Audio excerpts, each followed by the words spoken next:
ఈ మధ్యన జగన్ ఎక్కడికి వెళ్ళినా ఆంధ్ర రాష్ట్రానికి ఒక ఐపీఎల్ టీం పెడతాడంట. ఐపీఎల్ టీం అది చెప్పినప్పుడు నేను ఆలోచించే టీం పేరు ఏం పెడతాడు రా అనుకున్నా. కోడికత్తి వారియర్స్. కోడికత్తి అనే బ్రాండ్ కదా. టవర్లు చూసారా విశాఖపట్నంలో? కోడికత్తి టవర్స్ లాగా ఉన్నాయి. 2 కత్తులు నీట్గా తీసుకొచ్చి పెడితే ఎలా ఉంటుందో అలా ఉంది కోడికత్తి టవర్స్. దాని తర్వాత ఈ క్రికెట్ మ్యాచ్లో ప్లేయర్స్ ఎవరు అని ఆలోచించా. అప్పుడు నాకు అర్థమైంది. సీనియర్ బ్యాట్స్మెన్ అవినాష్ రెడ్డి, బాబాయ్ని పెట్టి కొట్టాడు కదా అవినాష్ రెడ్డి.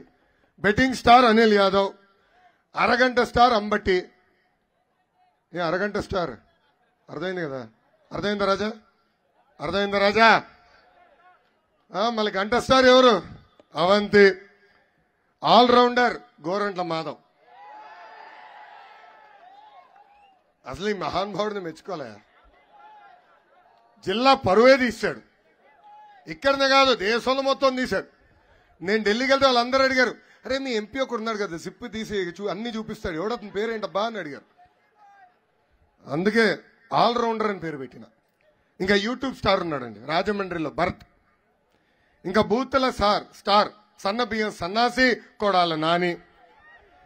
ఇంకా pinch hitter BF Madhusudan Reddy. ఏంబా టీం బాగుందా?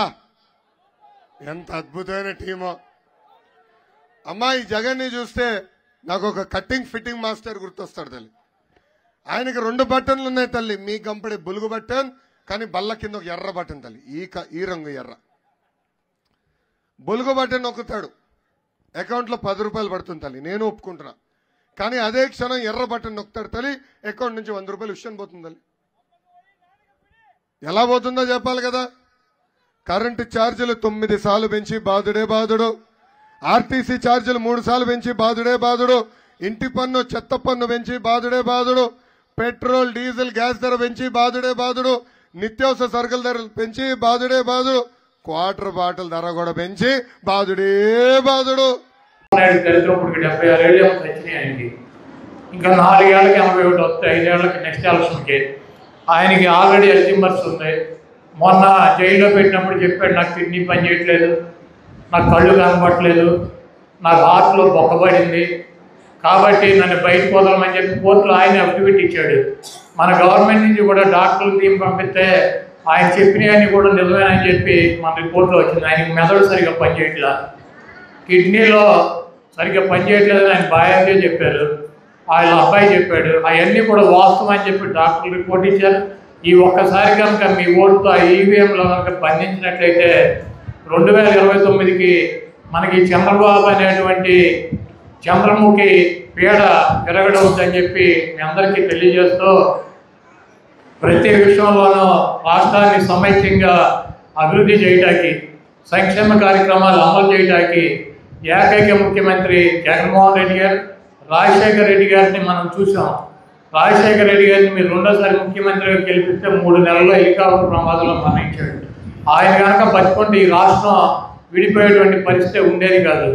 ఈరోజు చంద్రబాబు నాయుడు చెబుతాడు రాజధాని లేని రాష్ట్రం చేశారని. నేను ఒకటే చెప్పదలుచుకున్నా, భారతదేశంలో హైదరాబాద్ కానీ, బెంగళూరు కానీ, మద్రాసు కానీ, ఢిల్లీ కానీ, బాంబే కానీ, కలకత్తా కానీ, ఈ చెప్పేటువంటి చంద్రబాబు చెప్పేటువంటి 6 నగరాలు ఎవరు నిర్మించారు, ఏ ముఖ్యమంత్రి నిర్మించాడో పేరు చెప్పమనంటే అవన్నీ కూడా స్వతంత్రం రాకముందు నుంచి 400 సంవత్సరాల నుంచి పెద్ద పెద్ద మహానగరాలు ఉన్నాయి.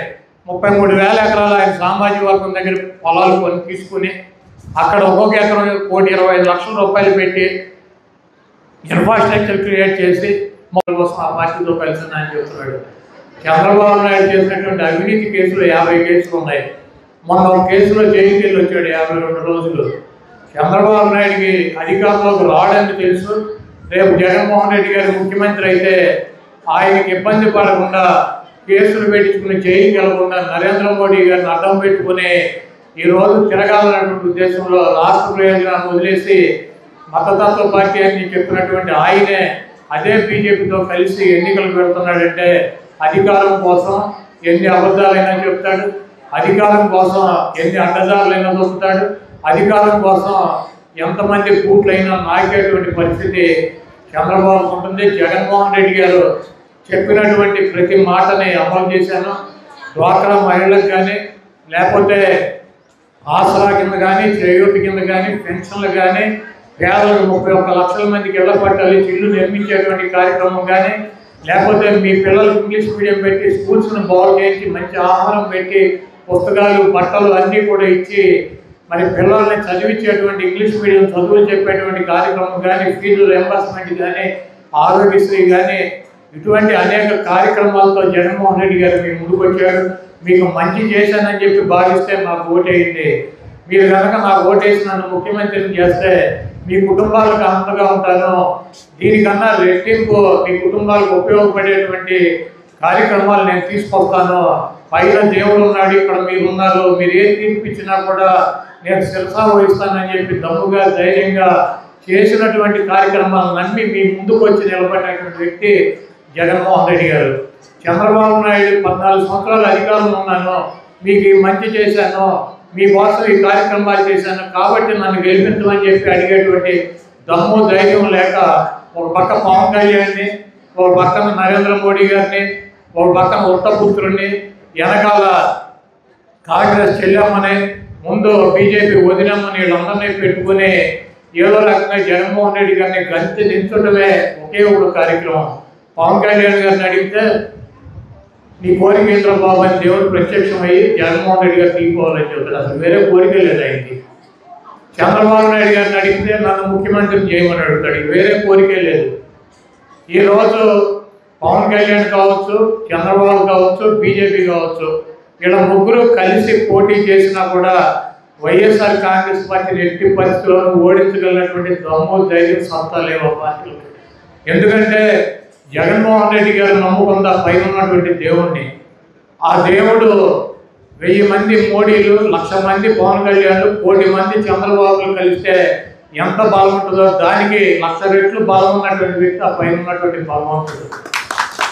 అదేవిధంగా జగన్మోహన్ రెడ్డి గారు నమ్ముకున్న పవన్ కళ్యాణ్ని, పురంధరేశ్వరిని, నరేంద్ర మోడీని, లేకపోతే షర్మిలమ్మని కాదు, జగన్మోహన్ రెడ్డి గారు నమ్ముకుంది ఈ రాష్ట్రంలో ఉన్నటువంటి రెక్కాడితే కానీ డొక్కాడినటువంటి నిరుపేదలు, ఎస్సీ, ఎస్టీ, బీసీ, మైనార్టీ, అగ్ర కులాలు ఉన్నటువంటి పేదలకి వాళ్ళకి ఆర్థికంగా వాళ్ళ కుటుంబాలను పైకి తీసుకొచ్చి వాళ్ళకి ఉన్నతమైనటువంటి చదువులు చెప్పించి వాళ్ళకి ఏ ఆరోగ్య సమస్యలు వచ్చినా కూడా ప్రభుత్వం ప్రతి రూపాయి భరించి పేదవాడికి ఒక ఇల్లు నిర్మాణం చేసి ఆ ఇంట్లో ఉండేటువంటి కార్యక్రమాలు చేసి పేదవాడి కోసం, ఎస్సీల కోసం, ఎస్టీల కోసం, బీసీల కోసం, మైనార్టీల కోసం, ఈ రాష్ట్రంలో ఉన్నటువంటి 5 కోట్ల మంది జనాభా కోసం జనాభా మద్దతుతో పోటీ చేస్తున్నటువంటి వ్యక్తి జగన్మోహన్ రెడ్డి గారు.